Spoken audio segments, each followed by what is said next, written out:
Austria has become the first European country to mandate coronavirus vaccinations for all adults. It is also the first country that will now have to enforce a vaccination mandate.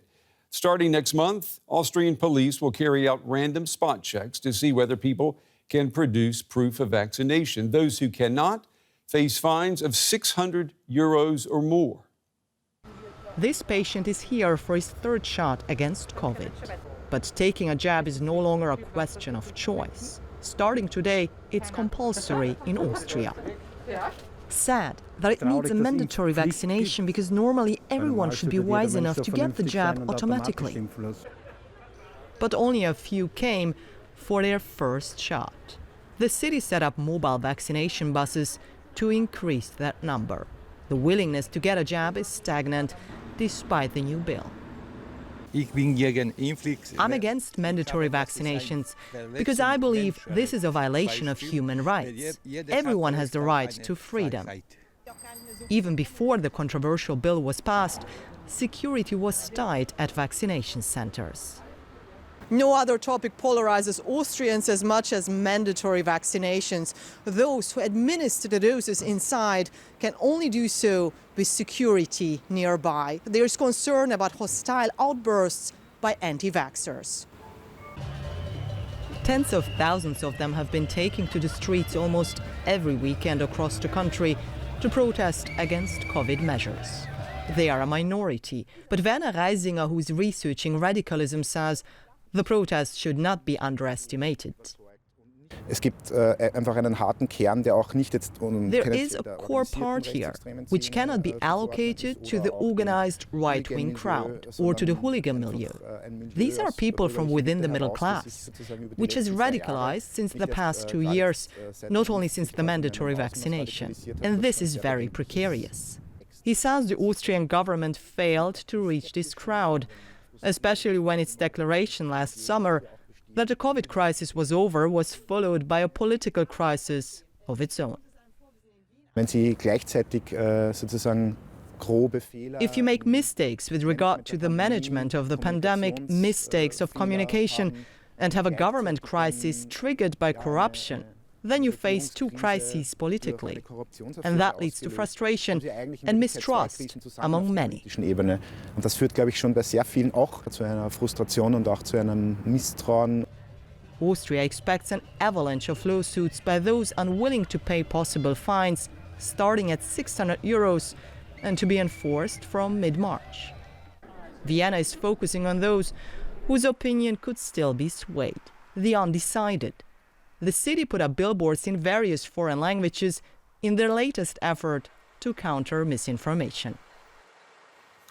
And my next guest tonight is Arthur Kaplan. He's a professor of bioethics at New York University's Grossman School of Medicine. He's the author of many books, including Vaccine Ethics and Policy. Mr. Kaplan, it's good to see you again. I'm glad you had the time to talk with us tonight. Let me start by asking you about what we're seeing here in Europe. We've got a lot of countries in Northern Europe who are getting rid of all of their COVID restrictions. And then we've got Austria that has introduced a vaccine mandate. What do you make of this?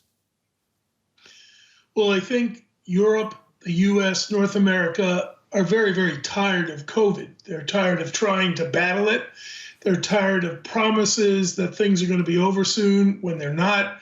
By the way, not just due to government problems, but because the virus has changed.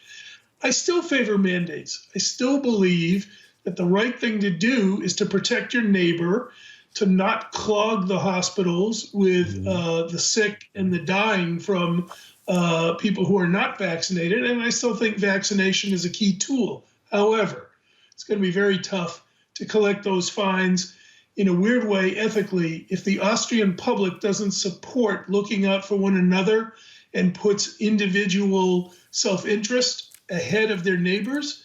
I don't know that the policy is going to work. Let me take us a little bit from public health to public happiness here in the United States. We've got a new Gallup poll out that shows Americans continue to struggle to find the positives in life and society. Back in 2020, I think 84% said that they were satisfied with life overall. For the second year in a row now, that number is around 67%. Is the pandemic to blame? Partly it is. You remember, Brent, the pandemic ruined Donald Trump. It basically cost him the election. All the other issues aside, the lockdowns, the damage to the economy, the fights over going back to school, those were real quality of life impairments. Biden has not solved the pandemic either. There have been mixed messages, bad messaging. That leads people to be upset. The economy is suffering in the U.S. from inflation. That leads people to be upset. I think another major issue is we are still struggling in American society with battles over race. They deeply divide the country. It's harsh to say it, but whether it's attitudes about the police or attitudes appropriate punishment or who's going to get into university, we have opened up some wounds in the society, and they too are taking a toll on the popularity of this president and satisfaction with the quality of life. Social media. It has fragmented society. It's become a direct delivery channel for misinformation.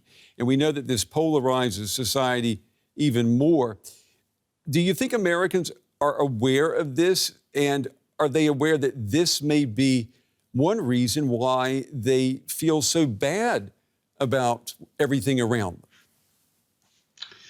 Well, you know, there's not a lot of joy on social media. It's full of griping, complaining, finger pointing, yelling at your neighbor, outbursts. If you spend a lot of time there, and many Americans do, particularly those who've been shut in for various reasons, it doesn't boost your morale very much. We haven't figured out what to do about social media. We don't know who's supposed to edit it. We don't know who is supposed to control it. We don't know how to get the hate and the craziness out of it. You know, I think the dream was it would be a wonderful outlet to exchange information quickly. It's turned into a cesspool that in many ways is driving down the quality of life, not only for Americans, but people around the world. You know, you say there is a lot of hate out there, and yet the only category in this poll where Americans say that they see an improvement is in the acceptance of gays and lesbians. Why do you think that is? Well, interesting enough, that phenomena shifted before COVID. It was a movement that, if you will, was grassroots, particularly younger people saying, we just don't care. Older religious leaders may have issues.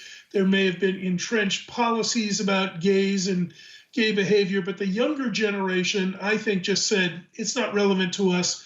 We're not paying attention to old dislikes, to old biases, to old prejudices. I'm hoping, actually, that they can also lead us forward in matters of race. I think, it's tough to convert the older generation out of divisive attitudes, but the young may be able to take us where we ought to go in terms of similar acceptance of differences. Professor Arthur Kaplan, as always, Mr. Kaplan, we appreciate your time and your valuable insights. It's always good to end on something to feel good about. Thank you. Thank you.